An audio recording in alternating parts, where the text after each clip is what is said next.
बिस्मिल्लाहिर्रहमानिर्रहीम जी। दोस्तों, मेरा नाम है मंसूर अहमद। मैं आपके सामने सीमेक कंसल्टेंसी की तरफ से मौजूद हूँ।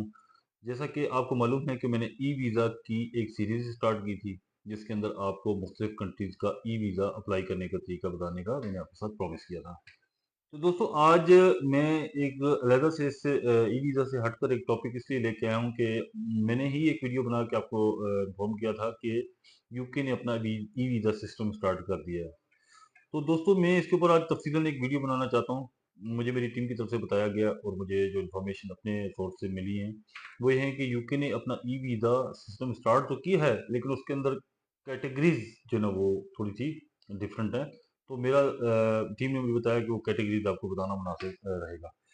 तो दोस्तों, इसके अंदर जो वर्क परमिट है, जो हाईली क्वालिफाइड लोग हैं, मतलब जिनके जिनके पास कोई हुनर है, जिनके पास कोई है, वो ई वीज़ा के लिए अप्लाई कर सकते हैं। बाकी नॉर्मल जो परमिट्स वगैरह का जो निज़ाम है वो उसी तरह से जैसे पहले स्टिकर वगैरह हो रहा था वो होगा। बाकी स्टूडेंट्स जो नॉर्मल जिनकी छोटे प्रोग्राम्स के लिए अप्लाई करते हैं वो, यानी इसके ऊपर लेंथ ऑफ स्टे अगर आप 1 ईयर से कम रखेंगे तो आप ई वीज़ा अप्लाई कर सकते हैं। अगर इसकी लेंथ आप ज़्यादा करोगे, 1 साल से ज़्यादा लेंथ होती जाएगी, तो ई वीज़ा नहीं होगा आपके लिए, आप ई वीज़ा के लिए एप्लीकेबल नहीं होंगे। फिर आपको सेम वही प्रोसीजर जो पहले था स्टिकर वीज़ा का, उसको फॉलो करना पड़ेगा प्रॉपर्ली। आपको जेल वगैरह जाना पड़ेगा, वहाँ पर अपने डॉक्यूमेंट्स वगैरह का जो तरीक़ेकार था पुराना, आपको वही फॉलो करना पड़ेगा।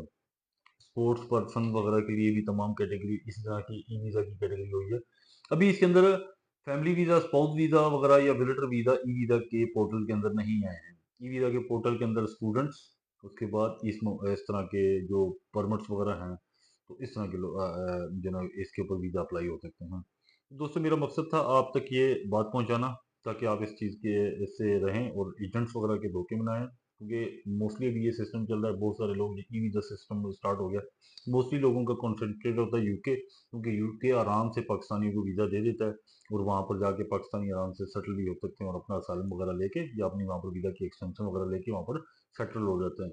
तो ऐसी कैटेगरी या ऐसी कोई कंट्री जिसका वीज़ा आसान आराम से मिल जाए, उसके ऊपर फ्रॉड वगैरह बहुत ज़्यादा स्टार्ट होता है। तो मेरा मकसद था आप तक ये बात पहुँचाना, ताकि आप इस फ्रॉड से बच सकें या किसी एजेंट या किसी कंसल्टेंट की बातों में आके अपने पैसे या अपना वक्त ना ज़ाया करें। तो आपको तो पता है कि टाइम इज़ मनी, तो टाइम ज़ाया होता है तो इंसान का बहुत परेशानी बनती है।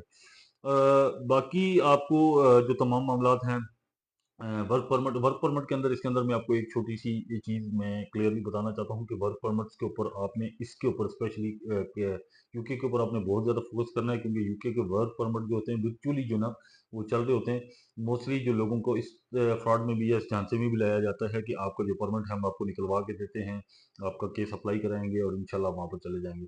कुछ अमाउंट के एवज़ उनको परमिट आ गया, परमिट चेक करें। परमिट बंदा चेक करता है, बंदे के ऊपर नाम होता है, उसकी एक ईमेल एड्रेस लिखा होता है या एक नंबर लिखा होता है, बंदा उसके ऊपर कॉल करके कंफर्म करता है, तो आगे जो कंपनी या जो ऑर्गेनाइजेशन होती है वो मौजूद होती है, वो उसको ओके कर देती है, हाँ जी परमिट हमने जारी किया है।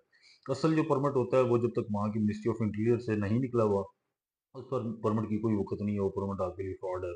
केस आपका उसके ऊपर भी सबमिट हो जाएगा, लेकिन बाद में उसका केस रिफ्यूज़ होके आ जाएगा। तो किसी से परमिट आपने नहीं खरीदना, ना वर्चुअली किसी वेबसाइट के ऊपर जाके कोई परमिट आपको दे रहा है, आपने चंद पैसों की एवज़ आप उससे ले रहे हैं, ऐसे भी नहीं करना। दूसरे नंबर पे स्टूडेंट्स भी इस बात के ऊपर ख़ास गौर करें कि स्टूडेंट्स के लिए भी इसके अंदर बहुत बड़ा यूके के ऊपर, यानी वीज़ा का बहुत बड़ा एक पूरी स्कैम इंडस्ट्री पड़ी हुई है। इसके ऊपर अगर फ्रॉड करनी चाहे, तो एक पूरा स्कैम इंडस्ट्री पड़ी हुई है जो इसके ऊपर फ्रॉड कर रही होती है। इसी तरह से सेम सिचुएशन यूके के अंदर, सबसे ज़्यादा स्टूडेंट्स पढ़ाई के लिए यूके के अंदर, क्योंकि बड़ी-बड़ी यूनिवर्सिटीज़ हैं, बहुत टॉप क्लास यूनिवर्सिटीज़ इस वक़्त जो है ना अच्छी रैंकिंग के अंदर जो यूनिवर्सिटीज़ हैं वो मौजूद हैं यूके में, और वो काम कर रही हैं, चला रही हैं। यूके का जब नॉर्मल कोई बंदा ताज़ा-ताज़ा जो पढ़ के वो होता है, उसको जो बताया जाता है कि फलाना बच्चा जो है ना वो यूके से एमबीबीएस करके आया है या फलाना लड़का उसने ये कर लिया है, तो वो भी उसकी भी कोशिश होती है। देखा-देखी वाला हिसाब होता है हमारे पाकिस्तान के अंदर ना, नफ़्सो-नफ़्सी वाला हिसाब है कि मैं भी जाऊँगा। तो वो फिर ज़ाहिर बात है अफ़ोर्ड कर नहीं सकता, वालिदैन को कहता है, अपने दोस्तों यारों को कहता है मैंने करना है, पैसे ले लो, क्या वो ना किसी न किसी यूनिवर्सिटी को ऐसी कोई चूज़ करता है जिसकी प्रोग्राम वगैरह बहुत काम है। अपनी फीसेस वगैरह सबमिट करवा देता है। फीसेस सबमिट करवाने के बाद उसको जो वहाँ से इन्विटेशन मिलता है उसके अगेंस्ट वो अपने जाके केस रिप्रेज़ेंट करवाता है एम्बेसी में। जमा करवाता है, वीज़ा उसका रिफ्यूज़ हो जाता है, बाद में जब अपना क्लेम करता है रिफंड अपनी फीसेस वगैरह का, तो आगे यूनिवर्सिटी उसको फीसेस वगैरह वापस नहीं करती। तो ये भी बहुत बड़ा स्कैम होता है, क्योंकि वो यूनिवर्सिटी तो होती ही नहीं है, वर्चुअली एक वेबसाइट बनी हुई होती है, उसके ऊपर उनका रजिस्ट्रेशन वगैरह हुई होती है, उसी के ऊपर सारा जो है ना वो सिस्टम चल रहा होता है, और लड़कों को इस चीज़ की समझ नहीं होती। जब तक आपके पास कोई ऑथेंटिक कोई अच्छी यूनिवर्सिटी या रैंकिंग के अंदर प्रॉपरली किसी वेबसाइट के ऊपर या किसी ऑर्गेनाइजेशन की तरफ से आपको यूनिवर्सिटी नहीं मिलती, तब तक आपने उसका पंगा नहीं लेना। पंगा वर्ड मैंने थोड़ा सा है, लेकिन ये इस्तेमाल करने का मकसद ये है कि आजकल की जो जनरेशन है वो उससे बच सके। तो यूके के ऊपर जो फ्रॉड है बहुत ज़्यादा होता है। ज़्यादा मेरा मकसद था ये वीडियो बना के आप तक मैसेज पहुंचाना कि आप इस चीज़ से बच सकें।